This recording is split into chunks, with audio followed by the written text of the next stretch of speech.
Hey everyone, welcome back to another episode of the Retro Gamers Podcast, episode number 270. Larry here, and in a very different setting. Anthony is out this week, and I've been joined by my very good friend Mario. Mario, Hey, Bar. how's it going? Thank you for having me back, pal. What's happening? Not much, not What's much. new? What's So, actually, some stuff is new, which we'll talk about here. What's happening in the world of retro gaming and gaming? We're gonna find out. Let's do it. So Anthony's not here this week. I'm not sure if he's going to be around next week as well. We'll see, but staying strong, so all good to go. I'm just going to kind of get right into it because that means less video editing that I have to do. Oh boy, yeah. Because- You love video editing, right? Yeah. I mean, I'm getting the hang of it slowly, but not surely. So. Forget it. I'm a caveman with this. I don't even know. So the first thing I want to talk about is I talked a couple of weeks ago, and even last week, how I gave my dad an NES game years ago. Mm-hmm. Silent Service, in box, very nice. Just kind of gave it to him, like put it on the shelf, have fun. Then he wanted to play it. It's like, okay, let me figure this out. So long story short, I got him the Hyperkin Retron HD2. Which is a NES and Super NES. Okay, And I have the other one. You have, I think, just the Retron which HD. I haven't. Yeah, Retron HD. Yeah, which, first of all, right off the bat, the original Retron HD, was a little tough. The music was slower. The colors were off. Everything was off with that. It wasn't that good. They improved everything for the NES on the HD2. Oh, good. I will be 100% honest. Again, I'm not getting into the argument on emulation. No, versus... it was just very strange playing those games with those kind. It was. Like, when I had that thing, I hadn't played those games in 30 years, and I noticed a difference. You know, like, whoa, something's It was off. Something was definitely off. Yeah. But no, the HD, they fixed it with the HD2. The Hyperkin Super NES has always been good. So I definitely recommend that. Good controllers. Well, we're going to talk about that in a little bit. Uh-oh. So I got him hooked up with the HD2 because I also got him a couple of games that he would play when I was little. Yeah. So Silent Service, Dr. Mario, both for the NES, and Jungle Strike on the Super Nintendo. Okay. Wow. And again, as I've said before, and he has no problem me saying this, I always feel he played Dr. Mario back in the day to help cope with his PTSD. He was in Vietnam. And without realizing he was playing Dr. Mario to cope with his PTSD. Because those studies didn't come out. That's pretty wild. I've heard that about those type of puzzlers. Tetris really is the one. Tetris is the one, yeah. And I will forever talk about this. This is, how Tetris helps people with PTSD cope with it. So I think he was doing that without realizing it. Wow. And then he would get that all jacked up by playing Jungle Strike.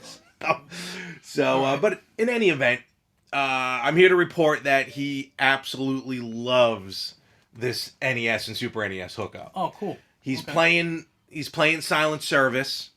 He's playing Dr. Mario. He's playing Jungle Strike, which is great. And I went there like on a Saturday, hooked it up for him. Okay. And then he called me Monday, and then for some reason the controller stopped working.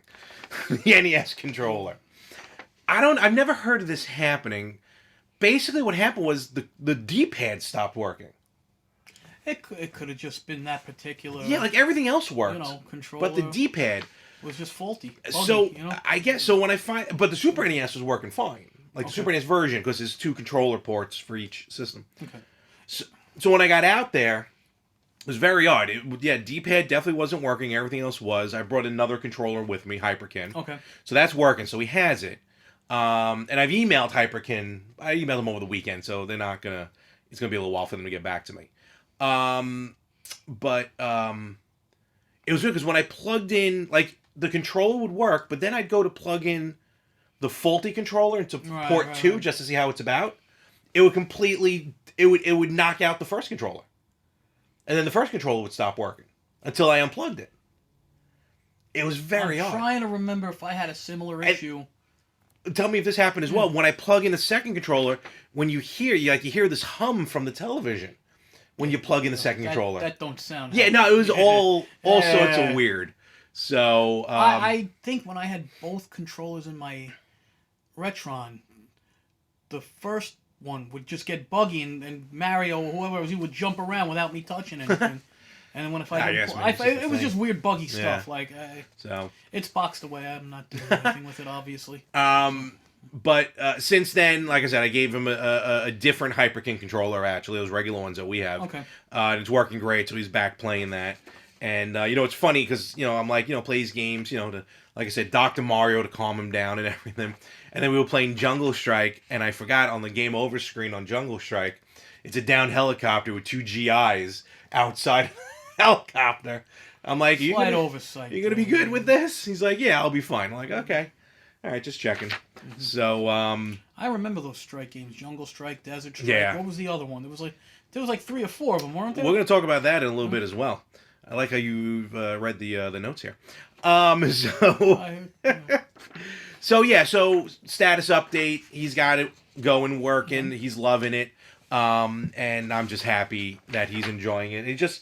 And it's fun talking to him about it because he's remembering like how to play Silent Service, which is a detailed game. That's the submarine simulator, right? Very detailed for a game from 1989. That was like a sleeper kind of. Yeah. Not only that, but I just learned after 30-something years of the game being out, finally reading the instruction booklet, there's a lot to do with a 2-player controller. Not a 2-player game, just the second controller. By using the second controller, you can more easily manipulate the periscope. You can adjust the distance that the gun is fired at. So you're using 2 controllers for a 1-player game, or 2 controllers for a 1-player game. So like, but Smash TV like. Would it be better to have a second person there doing that? Oh, 100%. And dividing the task? I think you can't do that with Smash TV. No, you can't. Well, it'd be fun to try. But I think that's something that me and my dad could probably do. That'd be pretty fun, because he would definitely be in control. And but I just didn't realize that was possible. It's almost like the player 2 controlling the duck in Duck Hunt. I've heard that, where you control the direction of the ducks. Well, we did it first of all. Remember, we did it a game on. Oh, that's right. But like everyone acts like this is a mystery. But it was in the instructions. It was fairly, It was right in the instruction booklet. Yeah, there's a guy. He's pretty good. You Can Beat Video Games. He did a Duck Hunt episode, and I know he brought that up. Yeah, it was really cool. Like there is a way to finish Duck Hunt somehow. Oh yeah. But it's funny. Like a lot of these games, like GoldenEye, for N64 had the dual analog stick, so you play with a twin analog stick. Again, people like, is this a glitch? It's nothing new. It's just in there since day one. Just no one looked at it. And it's using 2 controllers at once is nothing new. And you just brought a terrible flashback to me. All right, there's one. Everybody likes to knock E.T. On a heartbeat. On Atari. I really think that it's kind of overdone. Like, E.T. was the first game I ever remember beating. You claim to have beat E.T. I was like 5 years old. I'd like to see this happen, but well, I can't do it anymore. I can barely turn these things on anymore. But there was one game I always found that should have been more justified as worse, and I always thought it was Raiders of the Lost Ark. Ooh. Now, most people should know about, you needed both controllers to play it. Mm-hmm. So that was like one of the first examples I could think of going back 40 years. That's true. And I hated Raiders of the Lost Ark. I still hate Raiders of the Lost Ark, the game, not the movie. That's why I got my Karen Allen Raiders of the Lost Ark signed by Karen Allen. Your Atari? My Atari cart, up on top. I have to watch that this afternoon. Movie. That's almost like, I think it's Wizard of War, right? Yeah, Wizard of War. That's a sick game. To play a 1-player game, you got to put it into the 2-player port. Something weird like that, yeah. Weird. But, so he's got the NES going, Super NES going, which is very cool. Mm-hmm. Very happy about that. You ask about the Jungle series, the Strike series, excuse me. I am now obsessed with the Desert Strike series. But each one was a different involved. Like there was Jungle Strike, there was Desert Strike. Like every game in a series, they all have a different take on it. Right. And maybe with today's political climate and things that are going on right now on the other side of the world, I don't know. Maybe it's got me like, you know what? Let's see what I could do. In these situations, I'm gonna stick to Choplifter. But I got a good haul here. I went to Game On the other day. Their 7th anniversary, so happy anniversary, Game On. Wow, they've been around that long. Yeah, man. And so let's get right into this because I almost ended up with the entire Strike series, and I'll explain. How many games are there? Is there 3 or 4? So 3. There's actually like 5. Wow. Yeah. I remember maybe I rented it once when I was 15. I don't remember it well. I think I remember playing it more recent. Mm-hmm. Well, I got terrible actually at funny isometric stuff. Is I got a funny story about it actually. So. Oh, but you're going into like PlayStation. I'm thinking. No, SNES Genesis. I didn't realize there was another version on PlayStation, which again I'm going to talk about. So what I did was, all right. So I'd gotten Desert Strike, and of course I gave it to my father. And right. you know, I don't want to keep bringing it back and forth because I live on Long Island. My parents don't.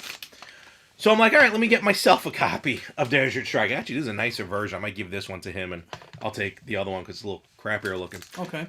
But when I was online, there's a YouTube channel I follow, Retro Sutra. They're called Retro. Very cool. What happens is the person, guy or gal, whichever it is, they take a game, Desert Strike, for example. Urban Strike. And they'll... Don't jump ahead. Sorry, it's right. And, like, a game like Desert Strike, and they'll compare every version of it. Just one after... Like, they'll do, like the first... Genesis to SNES kind of thing? Or? Everything. Okay. Almost every platform. Like, there's no voiceover, which I like. Okay. So it's just the game. And they'll show, like, either the first level or the first 5 minutes of a game or something like that. He's got videos that are 20 minutes long. He's got videos that are, like, an hour and a half long. Gotcha. So he took Desert Strike and he started showing all the different versions. And I gotta say, when you watch a channel like that and you watch these games compared to each other, we've talked about it in the past. What? First of all, Genesis versus Super Nintendo. I mean, the sound quality for the Super Nintendo, so much better than the Genesis. It's a different chip, but it all... No, but I'm just talking about the way things sound. Like, for example, when you start off in Desert Strike and you leave the carrier, eventually your weapons enable. On the Super NES, you hear like almost like a cocking of the gun. I know what you're talking about. Genesis is like a boop. It's so odd. Yeah, and usually, I mean, the same parties programmed at each one, or do they use different... I think it was the same parties. Yeah. Now, Genesis has better graphics, because, like, in the beginning of Desert Strike, when it tells the story... Right. Like, they're talking about the dictator, like, General Bahala, whatever his name is. I'm not trying to be funny. I think that was the guy's name. Bahala or something. And... he's like lowering this woman into this vat of something slowly as they're talking about how ruthless he is and everything. And on the Super NES version, she's just in a cell. Well, and he's got a gun towards her. You got to remember. I just find it. Nintendo had a much stricter policy when it came to depicting violence. Find it hysterical. Yeah. So, in any event, I'm there. I'm at Game On, and I'm like, you know what? Let me stop buying the Strike series. Okay. So. Wow. Basically, long story short, I picked up Desert Strike. All right. Picked that one up. Yes. I'm trying to remember the one. I think I played Jungle Strike. Urban Strike. That one... I'll try to put pictures up. Yeah, this I barely... Now, that's the third one. And Desert Strike's the first one. And Jungle's the second? So here's the story. Okay. I saw Jungle Strike there. They had Jungle Strike in box. So I'm like, okay. Yeah, I had it in hand. I'm like, all right, let me see if I can find the others. And I found Urban Strike. I didn't find Desert Strike yet. Desert Strike I found like right before I left. So I'm like, all right, here's Urban Strike. So then I started talking, with them behind the counter. And then I'm like, oh, I have Urban Strike. So they find me Urban Strike. I'm like, sweet. And just as the time goes on, I stumbled across Desert. So now I have the trilogy. Jungle, Desert, Jungle, and Urban. They never made Arctic Strike? But hold on. Here's my problem, though. Yeah. Here's my problem. I can't just have... I either have to have all three in box or none of them in box. Oh. Like, I couldn't have just Jungle Strike in box. Is that like an OCD thing? I think probably. A little bit, right? That's all right. A lot, probably. That's okay, though. So I'm like, do you have Jungle Strike loose? And it was a nice-looking box. There was some love to it, but, it was a nice-looking box. And they're like... No, I don't have it loose. I'm like, So I put that one away. Because I have these two loose, I have to have Jungle Strike loose. so I gotta wait now. We all collect in our own ways. I kind of get... There's like a continuity in your mind that you need to have it either one way or the other. I get it. So, and plus I'm running out of room, as you can tell. very quickly. There's a lot there, man. Wow. So I got those. So those are the 2 strikes. Then, which I didn't realize, I forgot, there is a version, there's a couple of them on PlayStation, but the one I picked up for PlayStation, Nuclear Strike. Is it nuclear or nuclear? Nuclear. Oh. That one I never played.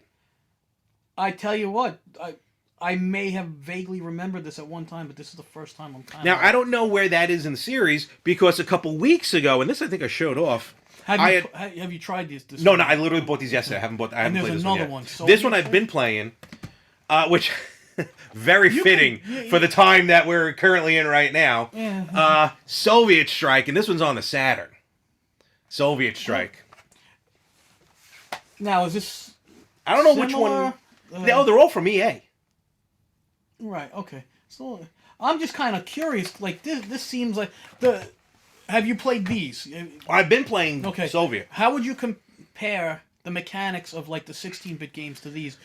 Well, I haven't played smoother, or I haven't played Nuclear yet. Yeah. Obviously, they're doing more with Soviet Strike with the full motion video, right? Yeah, and stuff. I do like so far. Desert Strike is the one I love out of all of them thus far.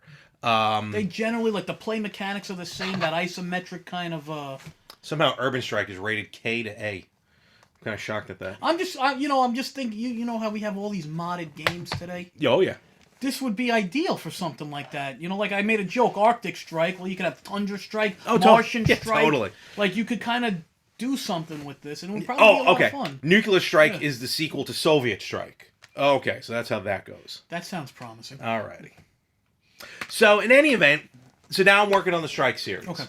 So I got those happening. That's cool. Very happy. But I didn't leave off with that. Oh man, did I pick up some stuff? So I also picked up.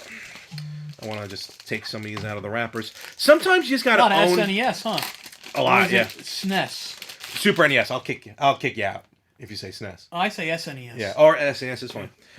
Sometimes you just gotta own a bad game, and sometimes bad games give you good memories. But I heard that was good. No? The Rocketeer. Am I wrong about? I heard there were the bits and one pieces. Was bad. Like. It was mixed reactions. Really? I didn't know that. Okay.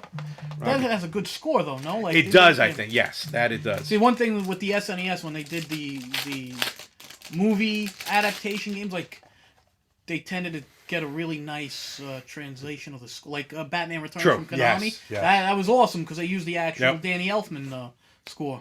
Now, this one I picked up from my father, because I forgot until I saw it. I forgot he used to play this as well. I picked him up, Super Battle Tank War in the Gulf.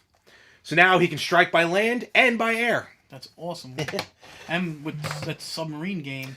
Oh, and by sea. He's got. Now he's good to go. Man, we're good. Now he's good to go. Oh, my poor mother. I picked up a couple. Actually, your mom's probably all right. He'll be distracted with the games. That's right. No, I did pick him up one more game. Boy, that's Top Gun. I went shopping for him. The only man I knew who successfully over and over again was able to land the plane on the we had this aircraft when carrier. We were kids, and my friend was able to do it. We never knew how we did it. From what I understand, there's a trick of getting the numbers right with the altitude. you gotta read the screen. You gotta read the screen, and the numbers have to be in a certain range. Yeah, to do it. You gotta read the screen. And also he was so good at refueling as well. It was ridiculous. Yeah, how good he was. That was so that was really basically for him. So he got a couple of games there from me. From me to me. I never heard of this game, but it kind of piqued my interest, and I saw it, and I'm like, okay, it's a game called Silkworm. I'll try and show some video footage here as we talk. Is that based off an arcade? Was it? No, I don't know what it's based off of. It's just a game. It's a side-scrolling shoot 'em up. I love shoot 'em up, so yeah. But I just never heard of it. It just looks interesting. So I'm giving that, giving that a shot. You got a lot of stuff here, dude. And then, as I was talking about boxes, I almost ended up picking this one up loose. I've heard of that game, never played. But when I have a strange feeling I already own it. I may be returning this. Do you own the box? I don't have the box, but it also wasn't on my list when I checked. Sky Shark. That's like a 1942 type. Absolutely, yeah. So I'm looking at the back. But great artwork on the box. Yeah, that is. That's cool. Very cool artwork. And then I picked up for myself because I'm running out. Oh, there we I've been wanting. Yeah, I'll put them away in a moment. I've been wanting to collect them again just to have. Because I gave these originally to a friend of mine who wanted them, which was very cool. Mm-hmm. But then I realized, even though they were already out of box, in box together, these go for like over $200. So does your friend know that? He probably did, but it's okay. He does now. It's okay. The Metroid Samus and Metroid Amiibo. So pick those up as well. How did you make out with what was it, Metroid Dread? I beat Metroid Dread. You did. Oh, I loved. Yeah. In my eyes, it was Game of the Year 2021. No kidding. And they just updated it with a new. They have a rookie mode, which makes things a little easier, and then a Dread mode, which is a one-hit, one-kill. We got an update of Metroid recently. You got an update of what was last year? Ghouls and Ghosts. Oh, we had the Ghosts and Goblins and then Resurrection. There was an update before that of Toe Jam and Earl. Yep. I like that update of Toe Jam. Yeah, and that's Earl. I played that on the Xbox. That's fun. The Dread. Imagine playing any Metroid game one hit, one kill. No. That's ridiculous. I can barely play Metroid with invincibility, unlimited lives. I'll still find a way to screw up. So, talking about one hit, one kill though, what game comes to mind for you if you think of like a one hit, one kill type of game? That's an awesome game. That's an awesome game? That is an awesome game. I can't think of any. Can't think of any? You got to throw me a bone. Well, there is, as we celebrate the 35th anniversary of the arcade version of one of my favorite games, actually my favorite game of all time, Contra.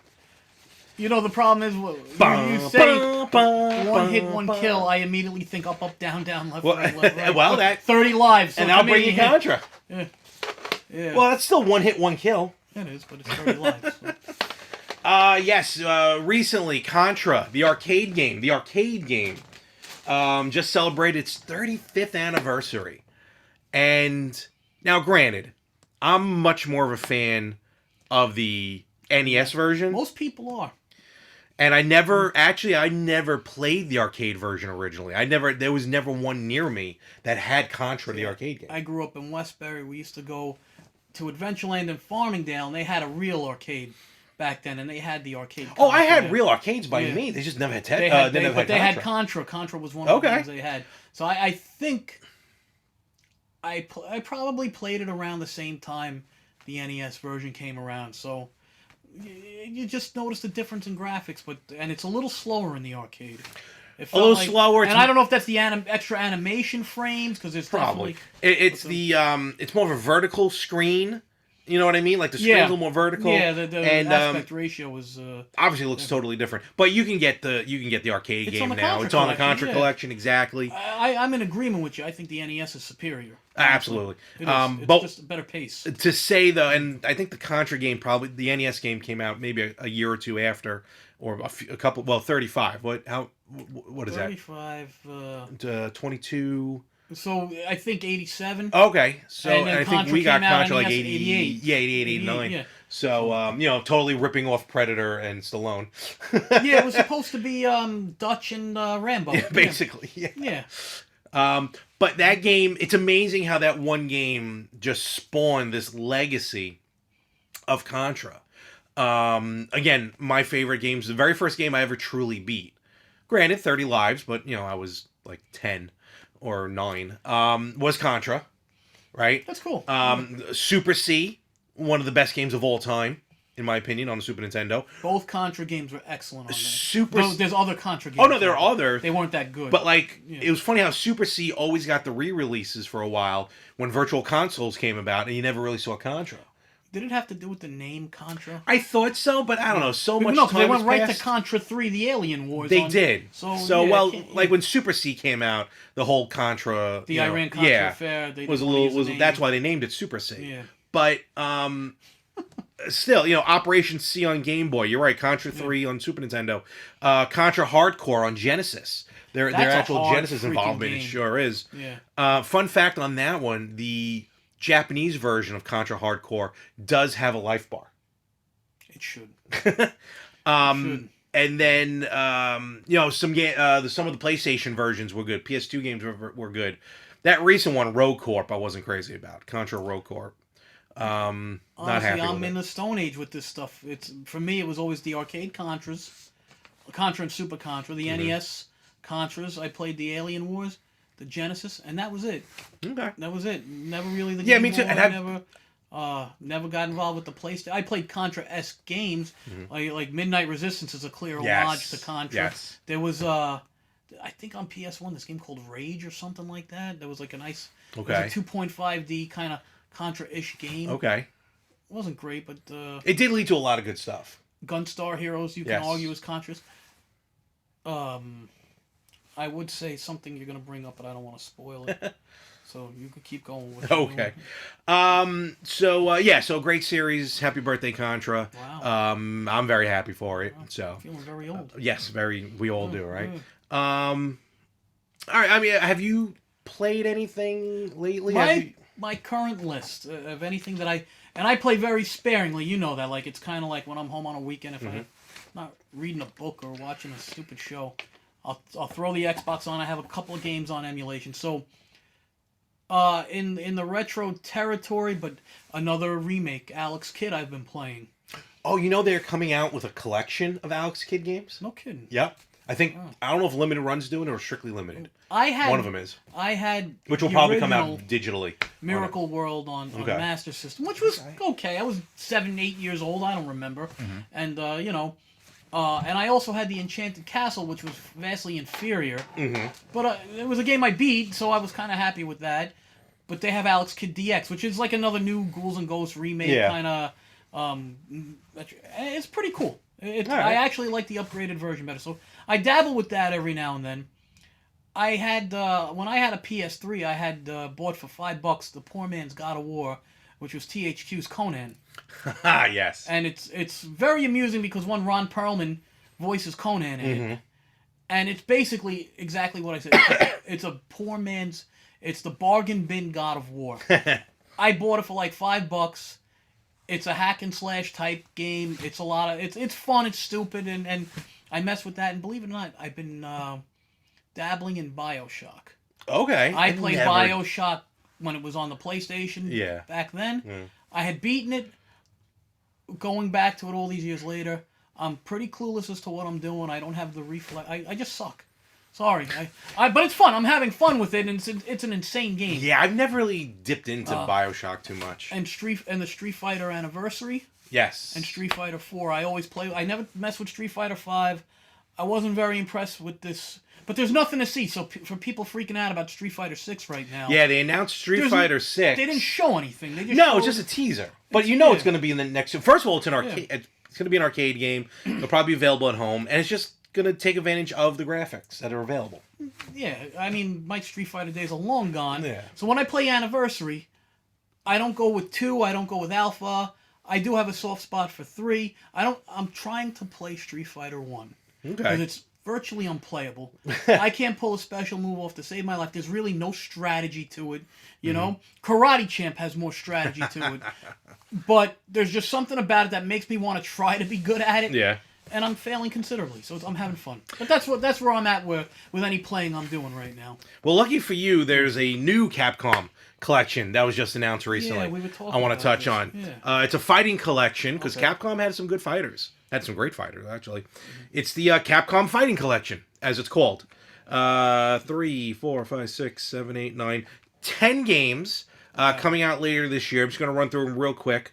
We're talking Darkstalkers, Night Warriors, Vampire Savior, Vampire Hunter 2, Vampire Savior 2, Red Earth, also known as Warzard. Never even heard of that one. Cyberbots, Super Puzzle Fighter 2 Turbo, Hyper Street Fighter 2, and Super Gem Fighter Minimix. It's like all their with the exception of Hyper Fighter, Street Fighter, it's like all their non-Marvel fighting. That's basically what it is. Goth games, yeah. I remember Darkstalkers. Darkstalkers was great because, like, to me, Darkstalkers was like the first fighter to come along that had the look of Street Fighter, but had with like the it was pre-alpha, like anime, right? with anime characters. It had that anime kind of look before Street Fighter Alpha. Am I right?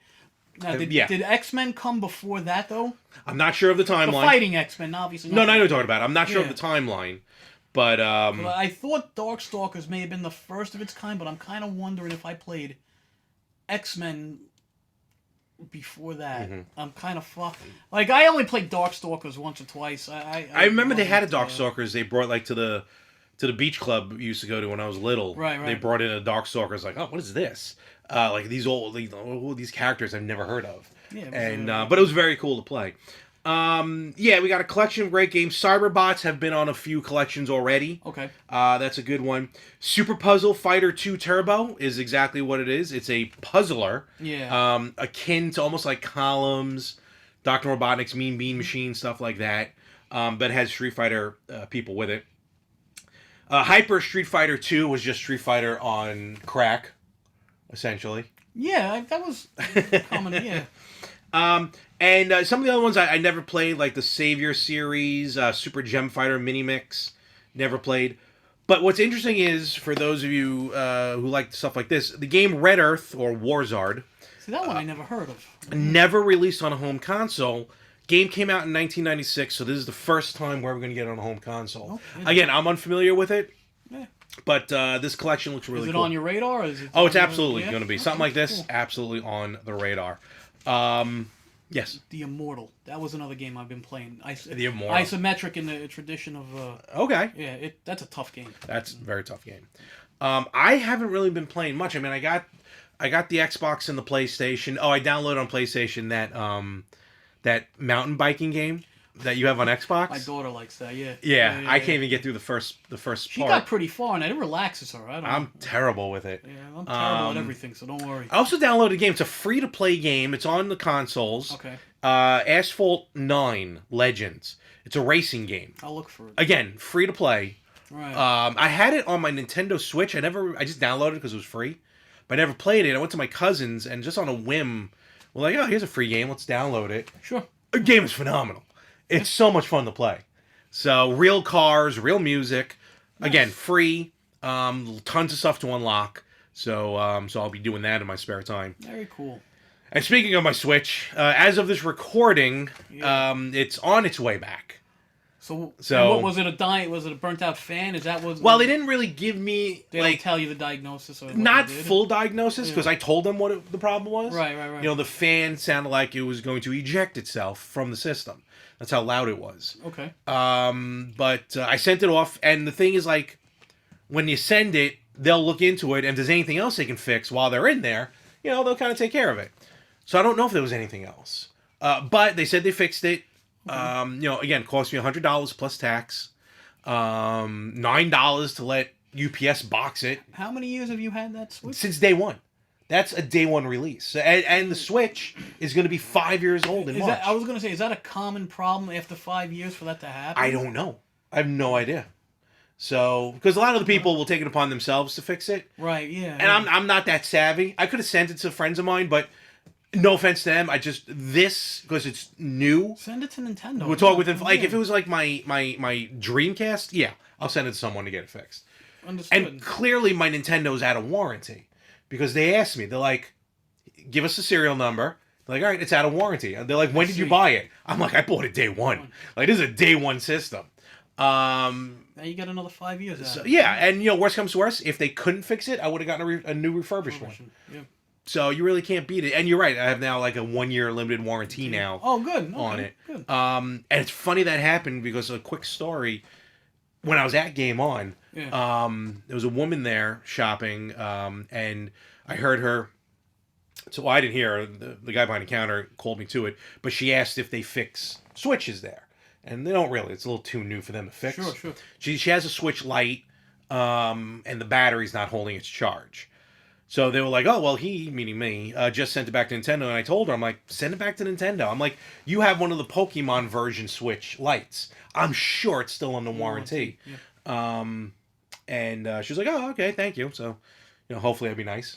And hopefully if you're watching, which I'm sure you're not, hopefully you'll get your Switch back shortly.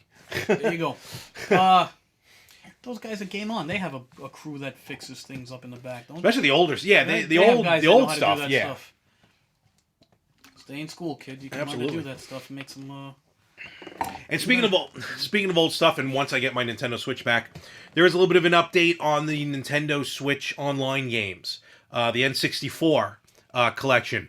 First of all, probably, maybe, in my opinion, this game is in the running of the worst Zelda game.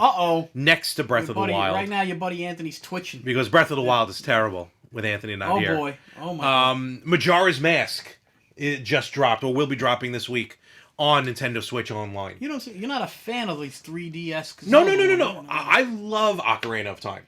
Loved it. Okay. Hated Majora's Mask. What went wrong with it? I hated the timeline. You have 3 days basically to beat the game. What was the last Zelda game that you played that you liked? Probably Link's Awakening. Literally Link's Awakening, the remake on Switch. You're a traditionalist, really. Like, you like the more... I do, but I liked Ocarina. Don't get me wrong. Everybody did. I liked Ocarina. I never even played it, and I liked it. I never got into... My brother loved it, yeah. Like, I never got into Skyward Sword. I never got into... I played Wind Waker for a little while. Twilight Princess I played for a little while, too. I didn't hate those. Not like how I despise Breath of the Wild. Breath of the Wild is terrible. You know, I've only played, really, the original Zelda 2, and some of the Super Nintendo Link to the Past. Right? Oh, that game. Yeah, Link to the Past is phenomenal. And, my brother was a Zelda guy, and he went through all those games. He loved Ocarina of Time. He loved Majora's Mask, and actually, he loved that N64. He really did. You know what? To re-answer your question, a Zelda game that wasn't a remake, I would have to say Link Between Two Worlds on 3DS. Which is basically a direct sequel to Link to the Past. No kidding. Oh, yeah, I know that game. Phenomenal. Yeah. And now to get ready to shut down the 3DS, trust me, now's the time to start picking that stuff up. I wish they'd do a Zelda 2 style game. No. And then I like it. Yeah. The Minish Cap on Game Boy Advance was awesome too. But I just didn't like the time constraints of Majora's Mask. And then later on you find out it's basically like the 5 stages of grieving. Like Majora's Mask basically goes was through it like the 5... an abstract sort of metaphorical? Yeah. Something like that. I don't need that. I don't need that in my life. It's imaginative. Sometimes games transcend just the level design, and then it becomes some kind of art. I guess so. You know? I don't know. It is love it or hate it. It is a work of art. Well, don't get me wrong. I'm saying it's a great game. Yeah. I just don't like it. I get it. Like Breath of the Wild is beautiful to watch, terrible to play. Yeah, listen, I can barely engage in Pitfall sometimes. And then, for me to try that, and then one more thing to mention real quick on the Nintendo front, on this Zelda front, because everyone's complaining about how with Ocarina of Time, which is on the Nintendo Online, the water level, the water temple, something was weird. Like the water wasn't looking right. I forgot what it was. It was foggy. Well, bottom line, Nintendo heard everyone, and as much as people think Nintendo doesn't listen to people, they listened and they went back and they patched up linked Ocarina of Time, so now everything should look like the way it did on the N64 version. Nintendo is a company that is just very protective of its properties. That they are, but sometimes to a fault. Almost to a ruthless level. Sometimes to a fault. Yeah, it's ruthlessness. But I mean, look, I'm just happy we're getting a movie. Super Mario Brothers movie. Yeah, I heard so. Are you that happy? You remember what happened with the last one? Right? Okay, I love that. I love that live action Super Mario Brothers. No, I like those kind of movies the same way I like Killer Clowns from Outer Space, you know? So, there's a certain level of... Have you seen the trailer for Sonic 2? Yeah, but No, did you watch the first one? Yeah, I saw about enough of it to know that I hated it. Really? I don't like You're like the only person to say that about that movie. You remember I hated the new Mortal Kombat, too. This is true. Yeah, I don't like your take on movies. Well, but listen, I'm messed up like that because I kind of didn't hate Raccoon City. Raccoon City was fun. You know what Raccoon City's biggest problem was? It was boring.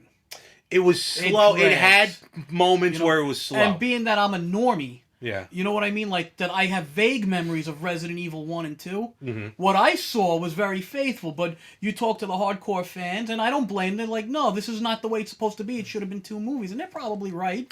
Yeah, because they did mix 1 and 2 together, basically. The element I liked about it, it didn't just remind me of the games. It had this kind of B-movie vibe to it that I wish it had been...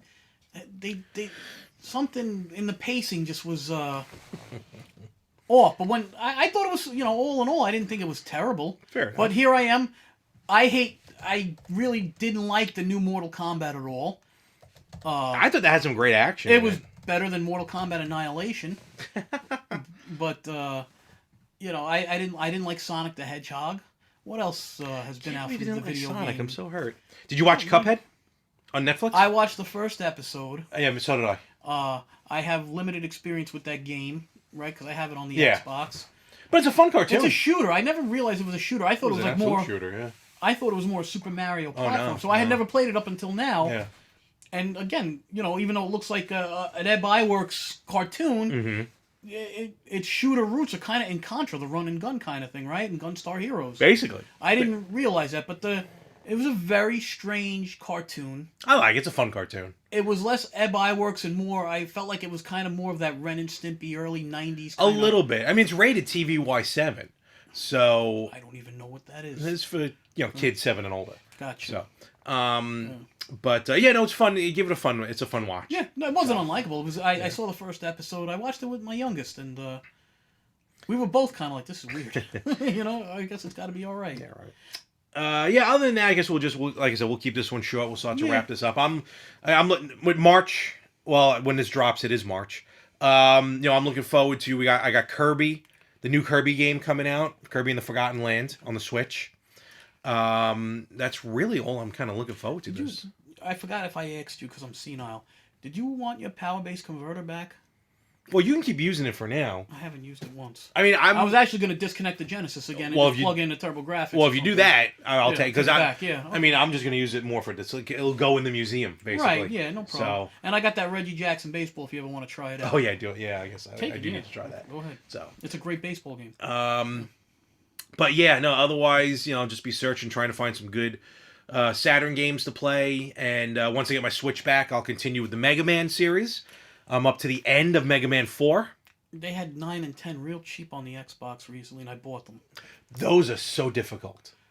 They are extremely hard. Yeah, I won't get past the fun, but I won't get past the menu screen. Yeah, it's gonna take it'll be a little while before I get to those. And I don't know if I'll do the X series, but for now I'm just gonna try and do the main 11. So we'll see how those go. Yeah, cool. And also next week, a little bit of a teaser. This week I'm getting my Evercade Versus. The little mini system. Yeah, you told me about that. With interchangeable cartridges and everything. Good for you. Nice. I can't wait. Because one of the new cartridges has homebrews on it that has Magic Mage. Remember we played Magic Mage at Game On? Yes. The one that was in the thing? Yep, I remember. It's going to be on a cart with like their second DLC or something like that on it. No kidding. So I'll review that. I'll talk about that next week. I'll probably do in the middle of the week, I'll do an unboxing. Nice. Thank you, Anthony, because you got that for me for Christmas. Mm-hmm. And you got a birthday. Other than that, well, the end of March is my birthday. End of yes, March. Okay. Yes, that is true. So I'm expecting a lot of presents from all the listeners and viewers. So hopefully, guest co-hosts. Yes, I am not above taking a gift card of any sort. I think I'm gonna go for something a little different this year, if I can pull it off. I'm not good at this stuff. I'm very. We're gonna wrap this up since you're in the Anthony seat. Tell everyone where they can listen to us. The Retro Gamers on Instagram, the Retro Gamers on Facebook, YouTube. I'm not on social media, so anywhere you can. Spotify, right? Anywhere you listen to podcasts, do a search. Podbean, right? You on Podbean? Not anymore. We're on the Retro Gamers podcast. Just do a search. And definitely hit the like button on YouTube. Please hit the subscribe button. And as always, just share. Share to everybody. Let the people know who we are. Caring. Mario, thank you very much for joining. It was a pleasure, man. All right. Yeah. I appreciate it. And hopefully we'll see you next week. I don't know. Unless we might have you again. I don't know. Well, next week's going to be a little busy. Well, in any event. We'll work it out. We'll figure it out. Right. And folks, we'll catch you everywhere next week on the Retro Gamers Podcast.